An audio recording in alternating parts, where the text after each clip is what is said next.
അതെ, വീട്ടിലിനി കൊച്ചുമത്തി കിട്ടുമ്പോൾ ദേ ഈ ഒരു ഐറ്റം ട്രൈ ചെയ്യാൻ മറക്കരുതേ. പച്ച കുരുമുളകിട്ട് മീൻ പീര പറ്റിച്ചാണ് കേട്ടോ. അപ്പോൾ അതിനായിട്ട് നമുക്ക് മത്തി നന്നായിട്ട് വെട്ടി കഴുകി വൃത്തിയാക്കി എടുക്കണം.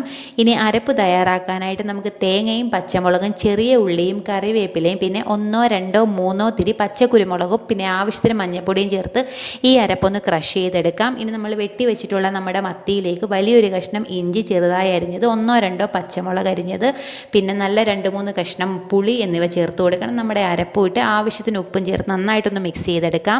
പിന്നെ പ്രത്യേകം ശ്രദ്ധിക്കണം, കുറച്ച് വെള്ളം ഒഴിച്ചു കൊടുക്കണം കേട്ടോ, ഇല്ലെങ്കിൽ നമ്മുടെ മത്തി പറ്റിച്ചത് ആകെ കരിഞ്ഞു പോകാനുള്ള ചാൻസ് ഉണ്ട്.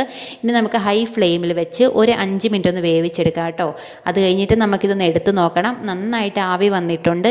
കുറച്ച് വെള്ളം വറ്റാനുള്ളതുകൊണ്ട് നമുക്ക് ഒന്നുകൂടി ഒന്ന് മൂടി വെച്ച് ഒരു 2 മിനിറ്റ് കൂടെ ഒന്ന് റെഡിയാക്കി എടുക്കാം കേട്ടോ. ശേഷം നമുക്ക് പച്ച വെളിച്ചെണ്ണയും കറിവേപ്പില ഇട്ടിട്ട് ഒന്നും മിക്സ് ചെയ്തെടുക്കാം. നല്ല അടിപൊളി മീൻ പറ്റിച്ചാണ് കേട്ടോ. അപ്പോൾ എന്തായാലും ട്രൈ ചെയ്യണേ.